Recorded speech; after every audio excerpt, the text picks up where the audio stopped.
Let us begin where the world ends, with the recognition that the moment we organize our life around combating evil, we have already installed it as a power in our consciousness.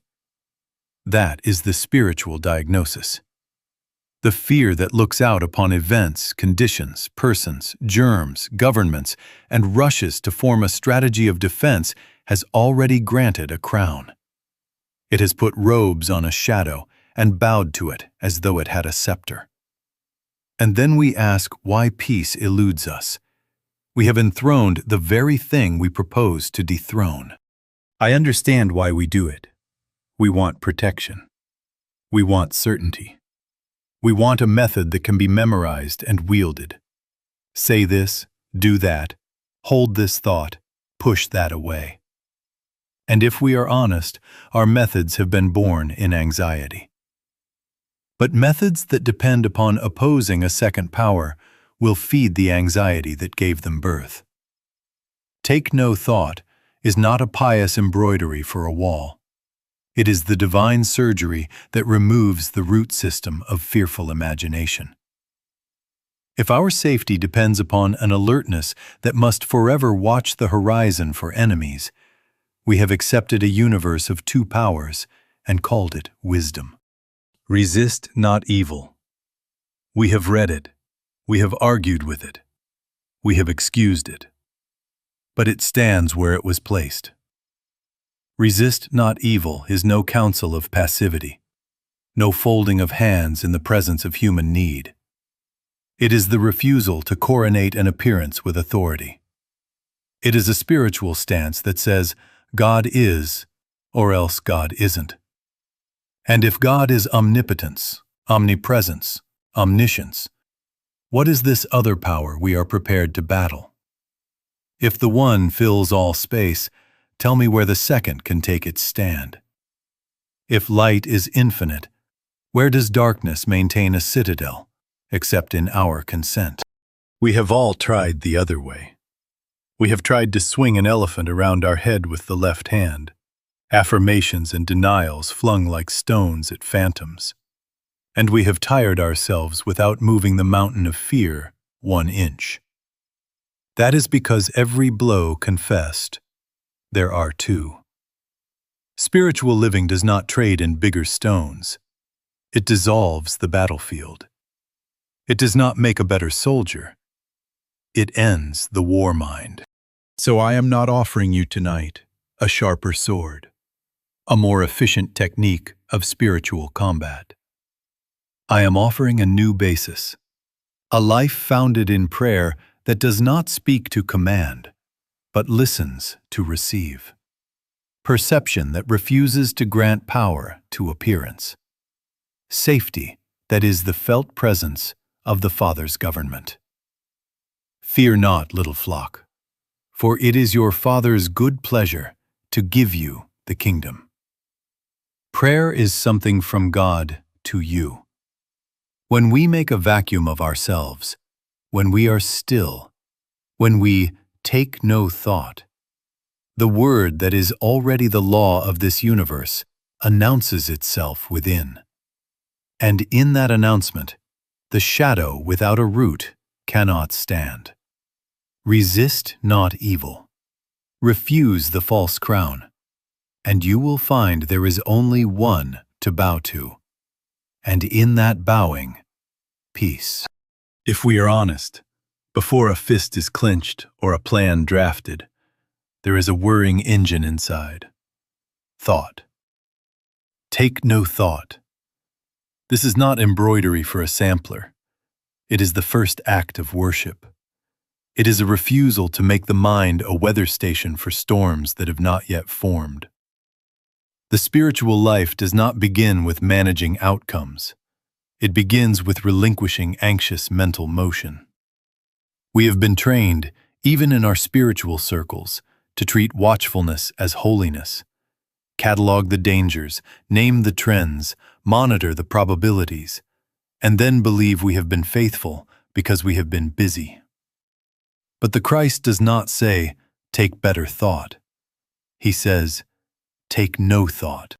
You will notice that the industry of warfare, religious as well as secular, always begins by training attention to scan the horizon. Read the lists, study the patterns, identify the latest manifestation of error, tighten the perimeter. And each scan multiplies the felt proximity of evil. The very act of looking for it persuades us that it abounds.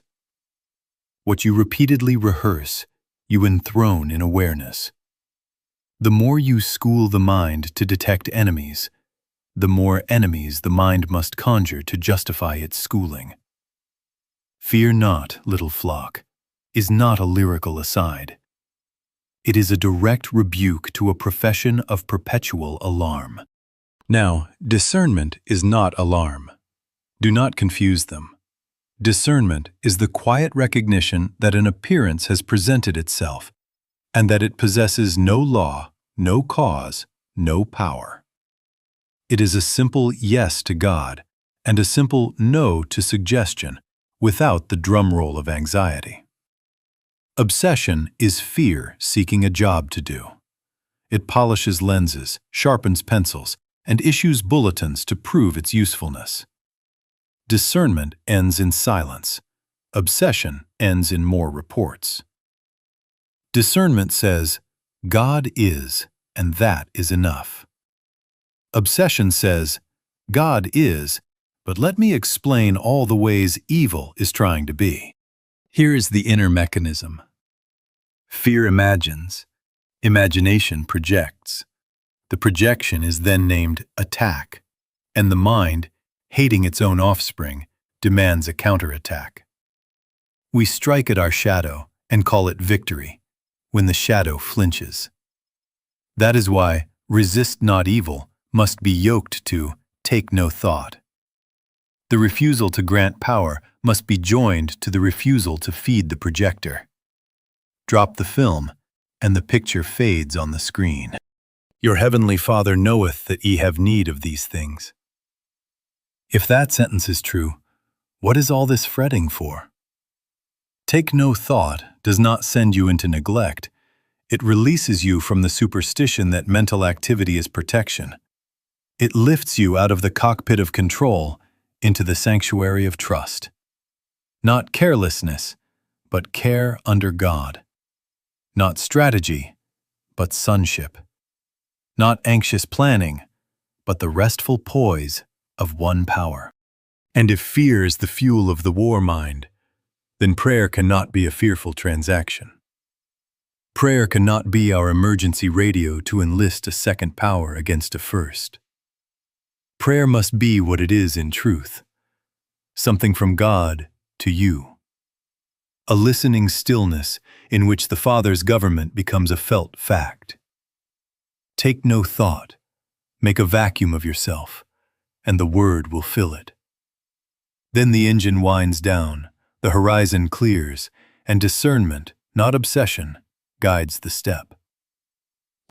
Now let us come to prayer. Because if the engine of fear is to be stopped, the misuse of prayer must be stopped. We have treated prayer as petition, as strategy, as spiritual artillery. We have stood between an imagined God on one side and an imagined danger on the other, shouting orders across the battlefield and calling that holiness. But all such praying is built on separation.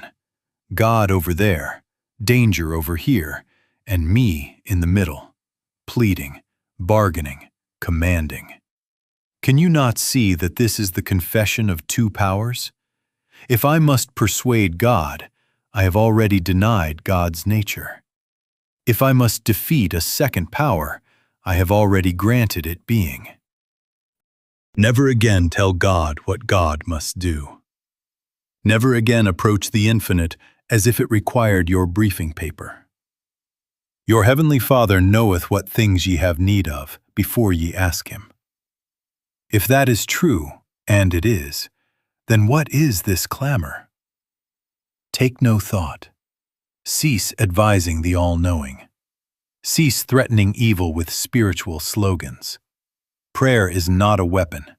Prayer is something from God to you. How are we to pray? by not praying as the world prays, by not using words to move deity, but by becoming still enough to be moved of God. Speak, Lord, thy servant heareth. That is prayer, a listening attitude, a yielded inwardness in which the Christ word interprets the scene correctly and reveals the already governed universe. We make a vacuum of ourselves. We take no thought. We wait, not to get, but to be informed from within. And when the word comes, it is never a plan for fighting.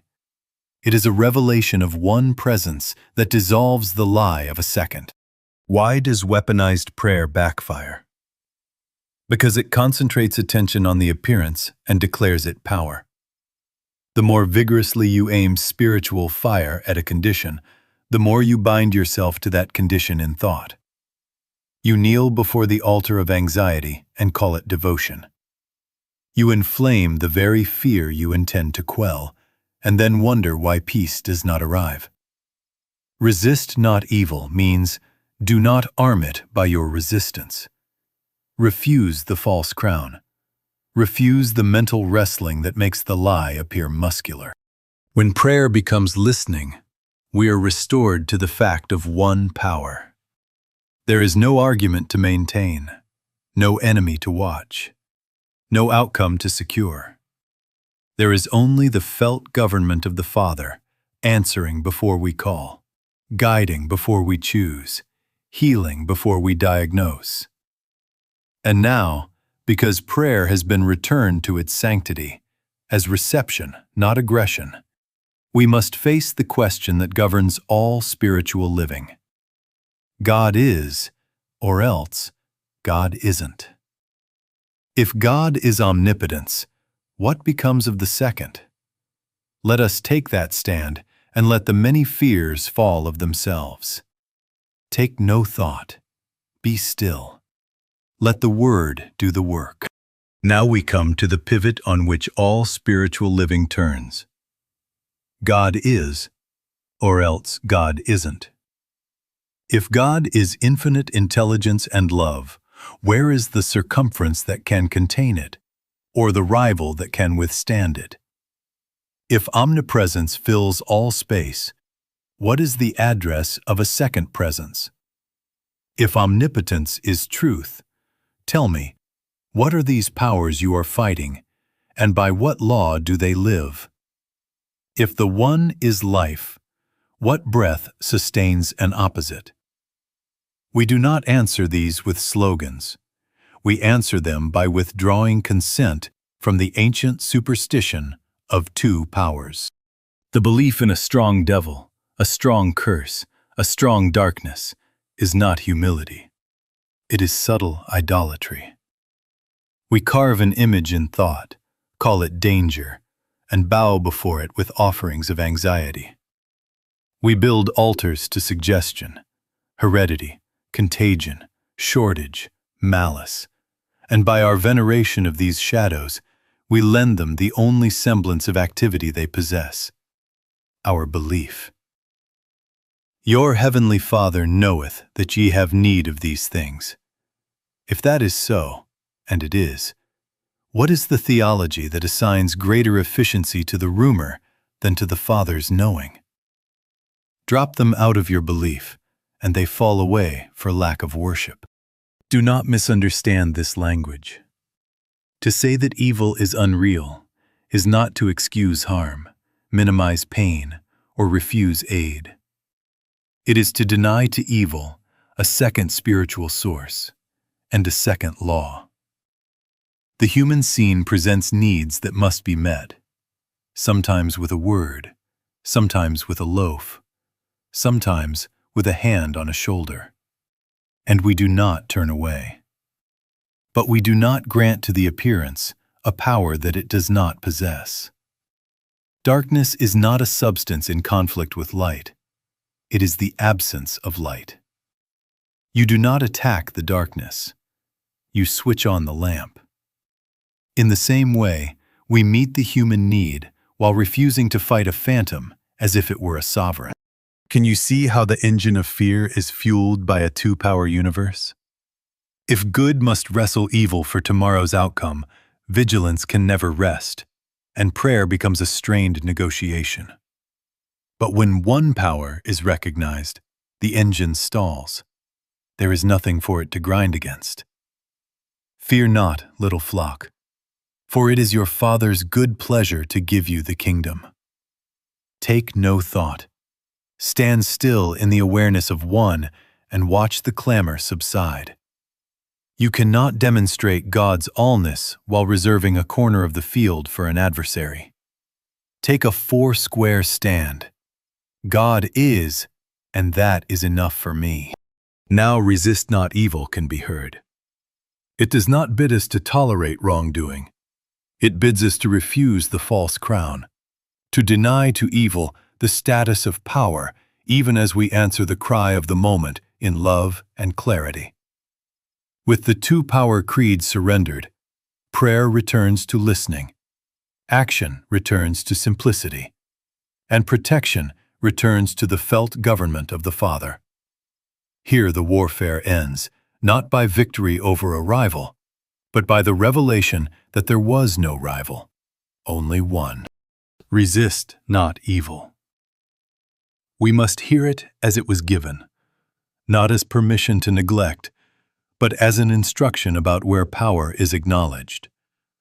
Non-resistance is not indifference to suffering. It is the refusal to meet illusion on illusion's terms. It says, I will not enter the arena that grants a shadow a scepter. And yet, when the cry comes, we answer it, sometimes with a word, sometimes with a loaf, sometimes with a steady hand that leads to safety. We do not ignore the need.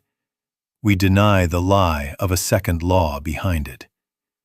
We refuse the false crown, and we let love do what love always does. It meets the human scene with clarity and sufficiency, without making a spectacle out of fear. Consider the trap of resistance. The moment we begin to resist, watch what happens. The mind takes up arms. Arguments are rehearsed.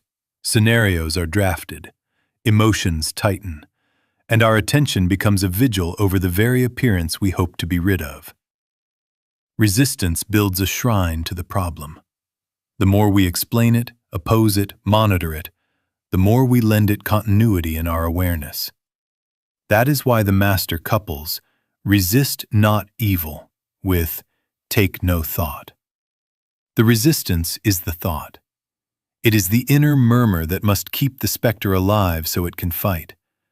Drop the rehearsal, and the chorus loses its stage. Take no thought. Withdraw the theater of attention, and the appearance, starved for consent, thins out like fog under the morning sun. What then is the alternative? Stand in spiritual authority without strain. Be still and know that I am God. Let prayer return to its rightful nature as listening, not pleading. Speak, Lord, thy servant heareth. In that quiet, the Christ within discerns whether any outer act is to be taken, and if so, which. Action born of fear compounds fear.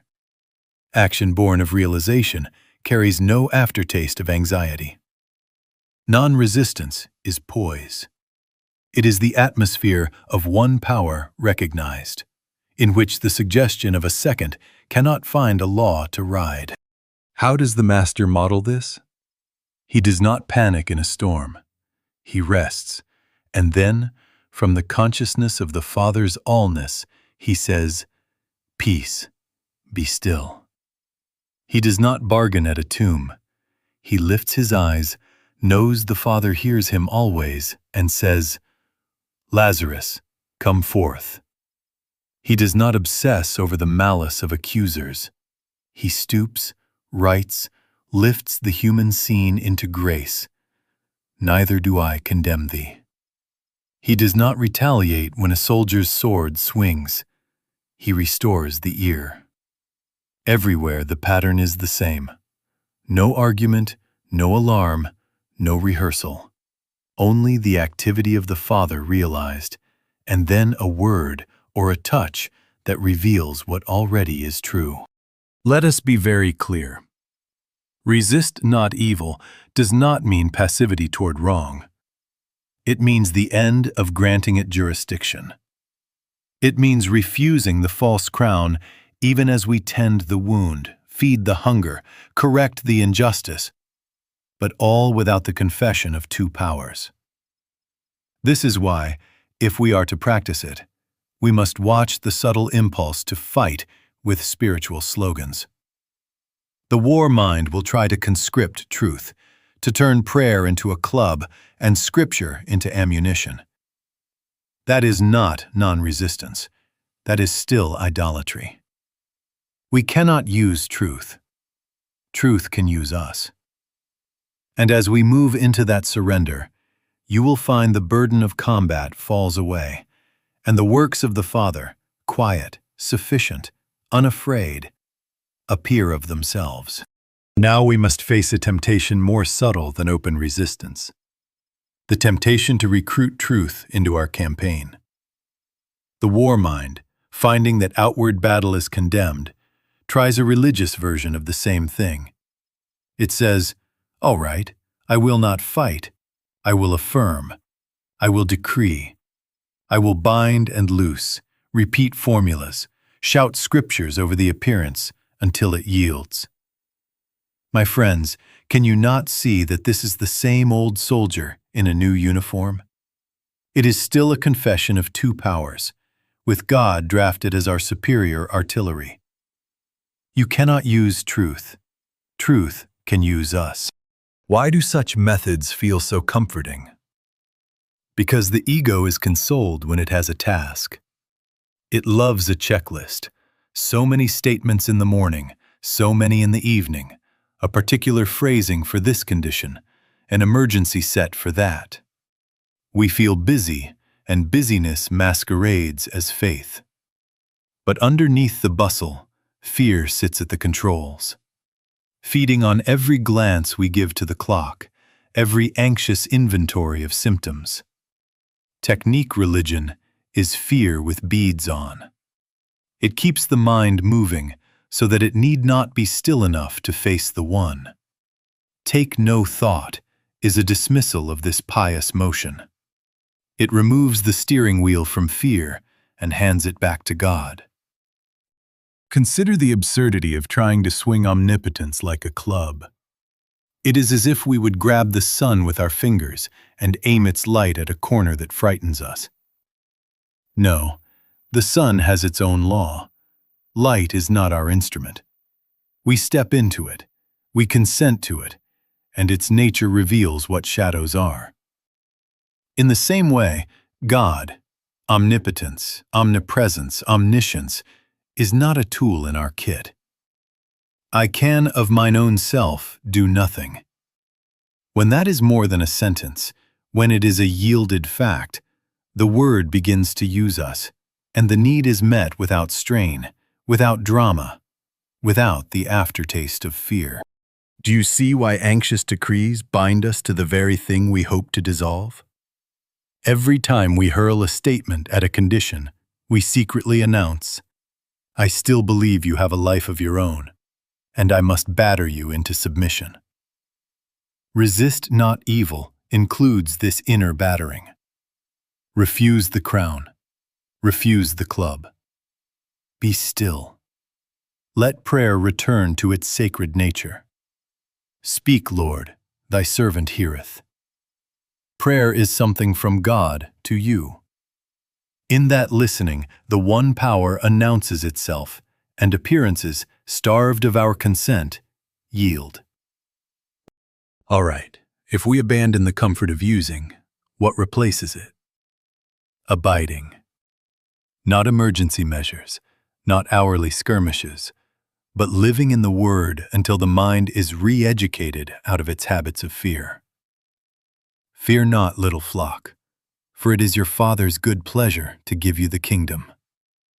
Abide in that pleasure. Take no thought. make a vacuum of yourself. Then truth, finding a branch yielded to the vine, bears the fruit in its season. Not by our method, but by its nature. Not by our using God, but by God's realization governing us. Abiding is not an alarm bell we ring when the smoke grows thick. Abiding is a way of breathing. It is a sustained inner orientation by which the mind becomes accustomed to the Father's government, as a child grows accustomed to the sound of its mother's steps in the hall. Abide in me, and I in you. This is not a visit in emergencies. It is residence. We are not keeping vigil over dangers. We are relaxing into one presence until fear runs out of work to do. How then do we abide? Very simply, very often. We pause. We become still. We take no thought. We drop the story of threat. Let it lay on the floor like a coat we do not need to wear. We say inwardly, "Speak, Lord, thy servant heareth." We invite the Christ interpretation of the moment to replace our frightened commentary. And then we wait, not straining to get something, not tensing for an answer, but resting in the fact that prayer is something from God to you. When a soft assurance rises, even if it is only the quiet sentence, "God is," or else "God isn't," we let that be enough. If an outer act is given, we take it. If not, we return to our task with the sense that the Father's government is present. 5 breaths at the sink. A minute in the parked car. 30 seconds before the meeting begins. Many little turnings until the inner compass points true by habit. This is our daily bread. "Give us this day our daily bread" is not a plea for more fuel for the war mind. It is the request and reception of spiritual nourishment, the bread of life that the Master called himself. We are not fed by adrenaline and vigilance. We are fed by conscious communion with God's presence. The meat is to do the will of Him that sent us. The wine is joy unmanufactured by circumstance. As we taste this bread often, the body of fear grows faint. It cannot live on such fare. There are signs that abiding is taking root. You will notice less mental arguing with appearances, fewer rehearsals of danger as you wash the dishes or lie in bed. You will notice a quicker return to quiet assurance when disturbed, as a boat that rights itself after a passing wave. You will act more promptly and more simply, without the long inner debate. The need will be met, not by your cleverness, but by a rightness that appears without fanfare. There will be less reporting to yourself of how well or how poorly you are doing. The clock will loosen its grip. Even your corrections of others will soften. Love will precede the sentence. Fear not, little flock. It is your Father's good pleasure to give you the kingdom. Abiding is how we consent to that pleasure throughout the hours, until the habit of running to fight is replaced by the habit of turning to hear. And here, a deeper work becomes visible. In abiding, we begin to see the one within who requires enemies in order to feel vigilant and strong, the fighter self we have mistaken for identity. To continue in this way, we will have to let that one fade.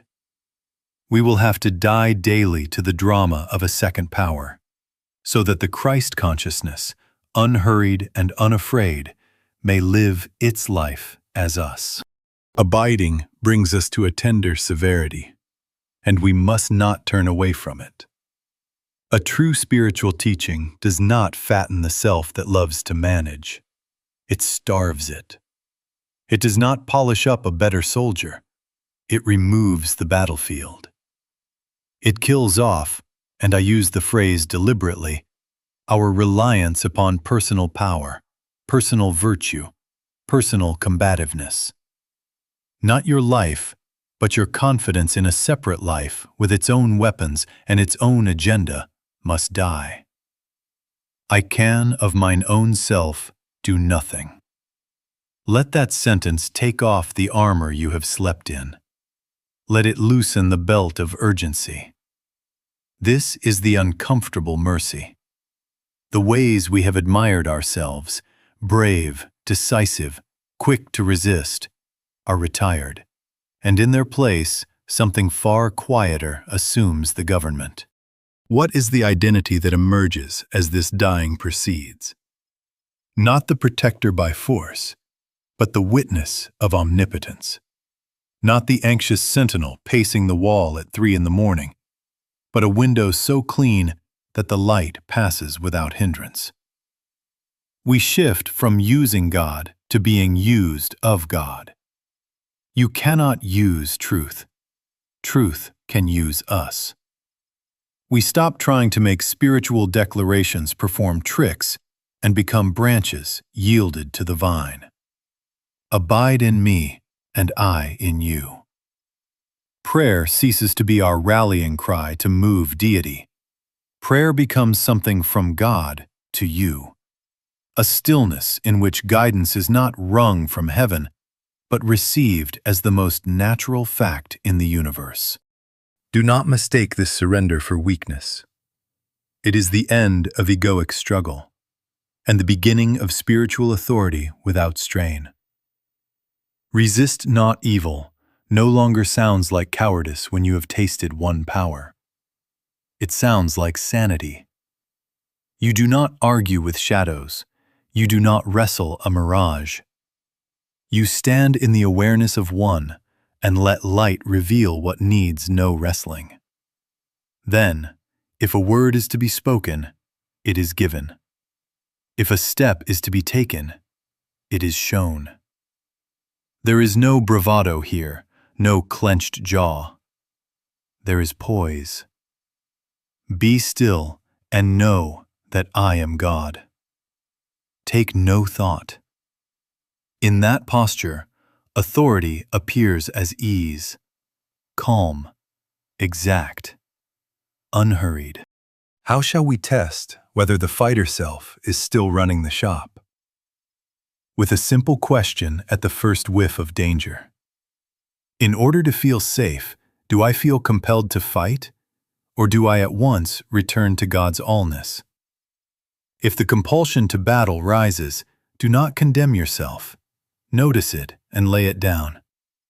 Take no thought. Withdraw the theater of attention.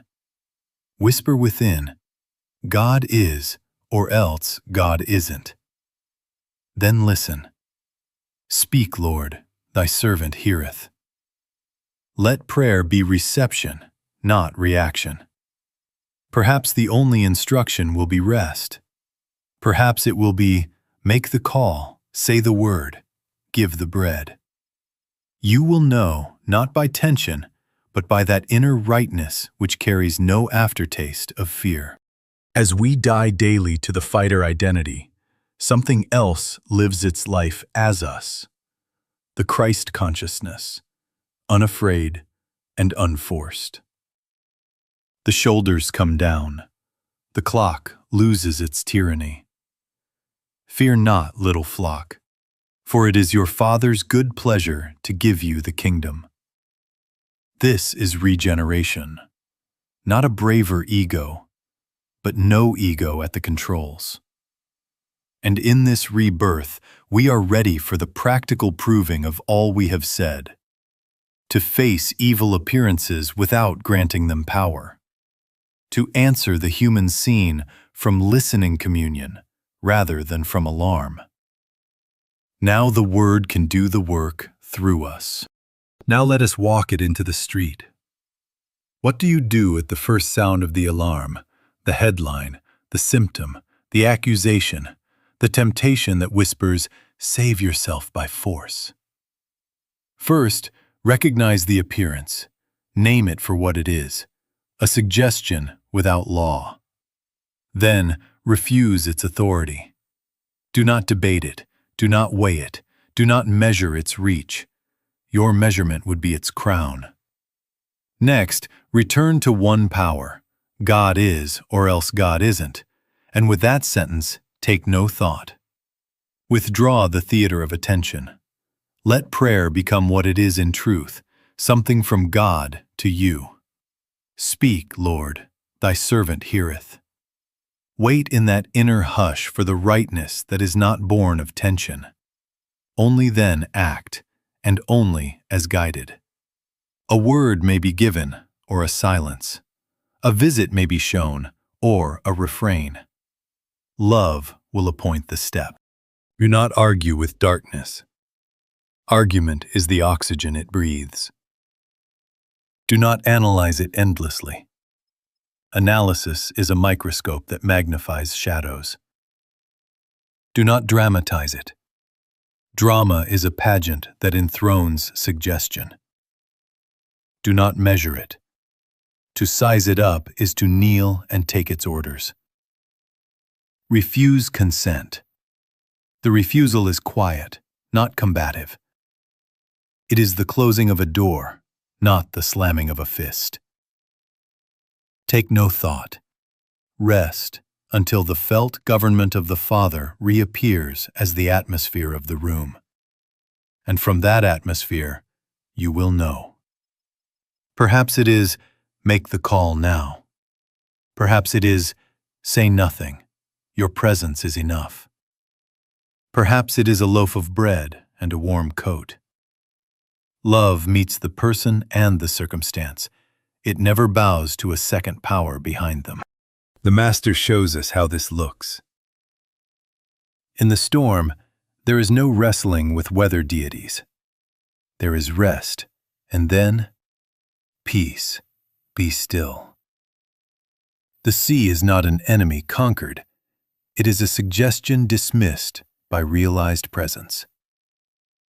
In the wilderness, "Get thee behind me" is not an epic duel. It is the refusal of suggestion to take the stage. He does not bargain with the whisper that would turn stones to bread or faith to spectacle. He will not make God a tool. In each scene, no drama, no rehearsal. Only the authority of one recognized, and a simple word that reveals what already is. This is how love functions in demonstration. Love does not ignore the cry. It refuses the crown and answers the need. It will bind up the wound without canonizing injury. It will correct the wrong without hating the wrongdoer. It will protect the child without baptizing fear as law. Love looks through the appearance and beholds the image of God. And in that beholding, the appearance thins, and the right action, tender, exact, sufficient, comes as gently as a hand finding a friend. Now I can hear the objection rising. But are we not told to resist the devil? We will face that word resist in a moment, but hear this much now. The only resistance that accords with one power is the refusal of suggestion to enter consciousness. Not battling an equal, not fencing with a second law, only shutting the door of consent. Resist not evil remains our foundation. We do not fight a phantom as power. We abide, we listen, and we let the word do the work. Fear not, little flock. It is your Father's good pleasure to give you the kingdom. Now let us take up that word which has troubled many minds. Resist the devil. What is meant? Are we back again to a battlefield with two commanders? No. If omnipotence is truth, tell me, what rival remains to be wrestled? The only thing that can be resisted, in the sense of denied entrance, is suggestion, belief, fear, mesmerism, accusation, knocking at the door of consciousness to be granted identity and law. The devil is not a person with jurisdiction. It is the voice of as if, As if there were a second power, as if there were a law apart from God, as if the Father's knowing could be overruled by rumor. We do not fight it, we refuse it admission. How then do we reconcile resist with resist not evil? By understanding that both instruct us to dissolve the lie rather than crown it. Resist means do not let suggestion cross your threshold. Shut the door of consent. Resist not evil means do not step into the arena and legitimize the lie by combat. One is the quiet no of vigilance within. The other is the refusal to honor a shadow with a duel. Both are the same motion of truth. Deny to unreality the only life it can ever seem to have, your belief. Do you see the difference between refusal and struggle? Refusal is immediate, clean, and quiet. It shuts the window to a cold draft and then returns to the warmth of the room. Struggle is prolonged, noisy, and fear-based. It leaves the window open and argues with the wind. Refusal says, God is, and that is enough for me, and drops the argument. Struggle says, God is, but let me explain this storm again, and then builds charts for the gale. Refusal is authority without drama. Struggle is drama without authority. What is the practice? At the first whisper of accusation, about your body, your supply, your neighbor, your safety, do not parley. Do not weigh it. Do not rehearse it. Say within, gently but finally, no. God is, or else God isn't. I take a 4-square stand. God is, and that is enough for me. Then take no thought. Make a vacuum of yourself. Speak, Lord, thy servant heareth. Let prayer be what it is, something from God to you. If a word is given, speak it. If a step is shown, take it. If only a hush descends, rest in it. The devil, that is, the suggestion, flees not because you outshout it, but because it finds no consent, no echo, no stage. Do not turn this into a new technique for the old war mind. You cannot use truth. Truth can use us. Our part is the quiet refusal and the faithful turning. Away from argument into awareness. Away from measuring shadows into the simple light of one presence. And here the heart loosens, the breath evens, the room clears. Fear not, little flock, for it is your Father's good pleasure to give you the kingdom. In that pleasure, vigilance ends as anxiety and becomes poise as realization. The door is shut, the arena is empty, and the government of the Father is felt as safety itself. Take no thought. Be still. Let the word do the work. Fear not, little flock, for it is your Father's good pleasure to give you the kingdom. Let us rest in that sentence until its weight settles the heart. Your heavenly Father knoweth that ye have need of these things. The kingdom is not earned by vigilance, it is received by awakening. We are not kept safe by a mind that never sleeps, but by a presence that never leaves. When one power is recognized, the strain that has passed for devotion falls away. The sentry can come down from the wall. The burden of watching dissipates in the atmosphere of government, his, not ours. What changes when we cease the war? The nervous system stops living on emergency rations. The shoulders drop. Breathing deepens without a command. Peace ceases to be an interval between alarms and becomes the native climate of thought. Discernment remains, but without dread. You will still notice a wrong note in the room, a word out of tune, a step that would not be wise, but you will notice it the way a musician hears a discord and without anxiety moves to resolution. Take no thought becomes your posture, not your project. You are not scanning horizons for intruders. You are abiding in the household of God. What then is protection in this way of seeing? It is guidance, an inner nudge that says, not this road, this one. It is timing. Wait 10 minutes. Now go. It is restraint. Say nothing here. Listen. It is love. Answer harshness with the quiet word that disarms. It is warning when needed, but never obsession. A simple check in the heart without the architecture of superstition.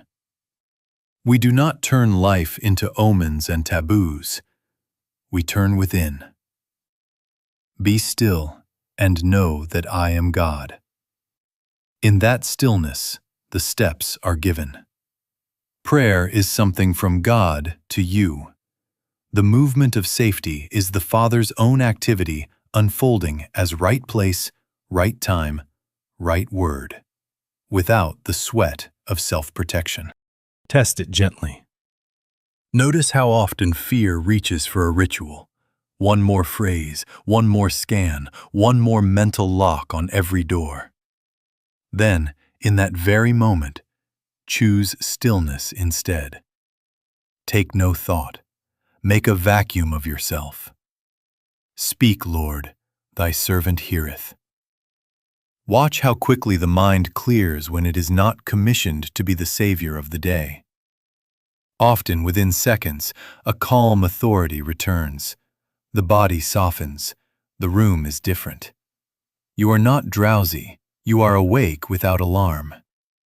This is the felt assurance of the Father's government. It is not bravado. It is rest. So let us walk lightly now. Resist not evil remains our ground, not indifference, but the refusal to crown a shadow. God is, or else God isn't, remains our sentence, spoken quietly and believed. You cannot use truth. Truth can use us. Therefore, we will not whip up protection with techniques. We will abide. Study a little. Read again the Gospels with "take no thought" in your ear. Practice a little, several pauses in the day to listen. Return a little. Whenever fear beckons to vigilance, come home to one. And in this rhythm, you will discover that safety is presence, and the works of that presence appear without strain. Now we are ready for a simple rule of life, not dramatic, but dependable, by which the Word does the work, and we live at peace. All right, let us make it very simple. A quiet rule of life by which the heart can rest, and the day can be governed without strain. First, the prohibitions, for these will spare you years of circling. Stop fighting images. No more wrestling with shadows as if they had law behind them. Stop rehearsing threats.